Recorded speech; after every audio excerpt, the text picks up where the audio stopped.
आरक्षण क्या है, क्यों दिए जाते हैं? तो सबसे पहले हम इसकी हिस्ट्री पर चलते हैं कि इसकी क्या इतिहास रही है। भारत के संविधान में ये क्या अचानक आया, क्या परिस्थितियां ऐसी विद्यमान थी जिस वजह से आया? इन बातों को समझने के लिए हम उस इतिहास के पन्नों को खंगालने का कार्य करते हैं।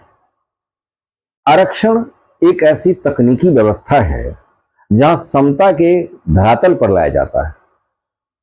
जब भारत में ब्रिटिश आक्रांताओं के द्वारा ये शोषण की दास्तान की कहानी शुरुआत हुई तो भारत में एक संपन्न वर्ग उदय हुआ तो दूसरा विपन्न वर्ग हुआ। सामाजिक रीत से पिछड़ता चला गया। आजादी के लहर में यह भी बात देखने को मिला, जिसमें इतिहास के पन्नों पर यह बात सामाजिक सुधार आंदोलन के साथ भी जुड़ा रहा। इसी में सबसे पहले ज्योतिबा फुले की बारी आती है, जहां सामाजिक उद्धार आंदोलन उन्होंने चलाया था। इसमें ब्रिटिश सरकार ने 1882 में जब शिक्षा के सुधार के लिए सुधार पर बल दिया, पहली आयोग हंटर आयोग थी, उसी संदर्भ में ज्योतिबा फुले ने सामाजिक उद्धार के द्वारा यह बताया कि अनटचेबिलिटी यानी अस्पृश्यता की समाप्ति हो, समाज में समता की व्यवस्था के द्वारा लागू होनी चाहिए, इसलिए उसे आरक्षण होनी चाहिए। त्रावणकोर रियासत 1891 में इसी प्रकार का आरक्षण किया था कि स्थानीय लोगों को लाभ मिलना चाहिए सरकारी सेवा में, और जो बाहरी लोग हैं उन्हें यहाँ की सेवा में इतनी स्पष्ट भागीदारी नहीं होनी चाहिए। इसके लिए वह आंदोलन चलाया गया। तो आंदोलन एक सामाजिक न्याय की आंदोलन थी। कोल्हापुर रियासत में 1901 से 1902 में यह एक आंदोलन का रूप आया था, जिसमें छत्रपति साहू जी महाराज ने इसकी शुरुआत किया। छत्रपति साहू जी महाराज को इस आरक्षण का जनक कहा जाता है, क्योंकि छत्रपति शिवाजी महाराज 1902 में एक आदेश पत्र जारी किया था कि समाज में जो पिछड़े तबके के समुदाय के लोग आते हैं, जिसे छुआछूत जिस जाति के साथ हो रही है, उसको जो मानसिक यातनाएं का सामना करना पड़ रहा है, ऐसे लोगों को हम 50% आरक्षण दे रहे हैं। जो सुप्रीम कोर्ट ने बालाजी राव मामले में और अन्य मामलों में भी यह रिपोर्ट कहा कि 50% आरक्षण अधिक नहीं होना चाहिए, ये छत्रपति साहू जी महाराज पहले दे दिया। बालाजी राव और इंदिरा साहनी के मामला में सुप्रीम कोर्ट ने कहा है कि 50% से अधिक आरक्षण नहीं, तो ये सब 50% आरक्षण की बात कहा, इसलिए इन्हें जनक कहा जाता है, छत्रपति साहू जी महाराज को। मिंटो मॉडल सुधार अधिनियम 1909 में आरक्षण सबसे पहले दिया गया था, भारतीय संवैधानिक व्यवस्था के भीतर आया।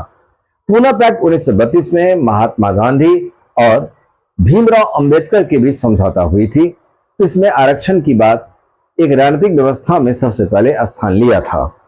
भारतीय संविधान में एक्ट 15 कहता है कि सार्वजनिक स्थानों में किसी प्रकार का भेदभाव नहीं की जाएगी। धर्म, जाति, मूलवंश, लिंग, जन्मस्थान भेदभाव नहीं होगी, लेकिन महिला और बच्चों को सार्वजनिक स्थान में आरक्षण दी जाती है। तो महिला और बच्चों को आरक्षण मिल गया। एक आरक्षण का आधार यहां है जहां सार्वजनिक स्थान में दिए जा रहे हैं, जो भारत की संविधान कहती है।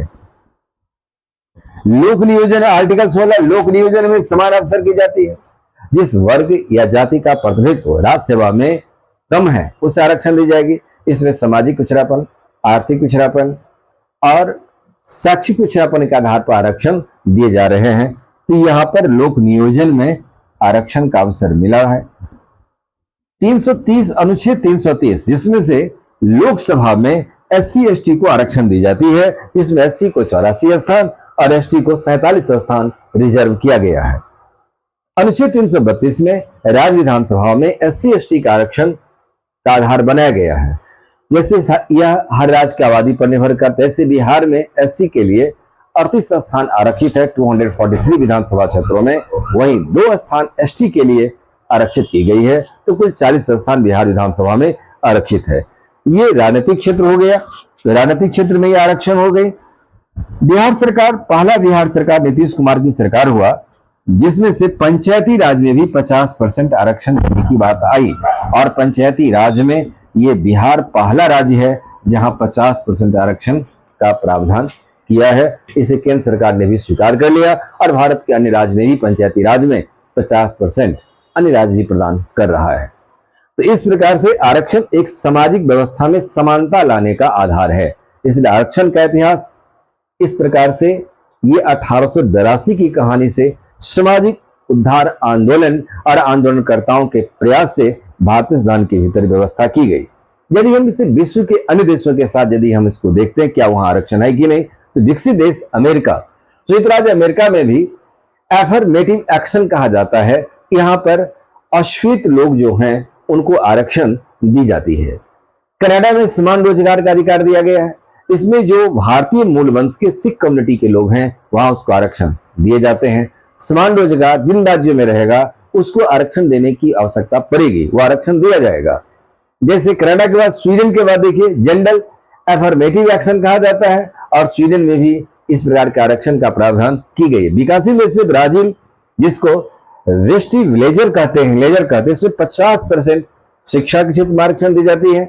दक्षिण अफ्रीका में समान रोजगार का अधिकार कनाडा की तरह ही है। उसमें क्रिकेट खिलाड़ी में भी, क्रिकेट टीम में भी 5 से अधिक, 11 में से 5 से अधिक श्वेत लोग नहीं हो सकते हैं। वहां भी रिजर्वेशन कर दिया गया है ताकि अश्वेतों की भागीदारी भी उसमें रह सके। क्योंकि दक्षिण अफ्रीका में काले और गोरे की समस्या बहुत ही गंभीर था, तो इस काले लोगों की संख्या कैसे बढ़े, उसके समानता का अधिकार कैसे मिलेगा, यह आरक्षण नीति के द्वारा तय किया गया। मलेशिया में भूमिपुत्र 60% है, चीनी मूल वंश के 23% है और भारतीय मूल वंश के 17% है। इसमें भूमिपुत्र लोग जो हैं इनकी स्थिति अच्छी नहीं है। तो यहाँ पर शिक्षा के क्षेत्र में और दूसरा हायर एजुकेशन के साथ साथ उसे सरकारी नियोजन में भी आरक्षण का आधार बनाया गया है। इस प्रकार से आरक्षण विकसित और विकासशील सभी देशों में है। भारत के सोर्सेज ऑफ इंडियन कॉन्स्टिट्यूशन के भीतर हमने कुछ स्रोत इन देशों से भी लिया है। इसलिए आरक्षण समानता की बात करता है और समानता जब तक नहीं मिलेगा आरक्षण तब तक भारतीय संविधान के भीतर यह अनिवार्य व्यवस्था के रूप में कार्य करेगा। इसलिए आरक्षण एक संरक्षण है जो इस माध्यम से समानता के धरातल पर लाने की एक सुनिश्चित संवैधानिक उद्देश्य निहित किया गया है।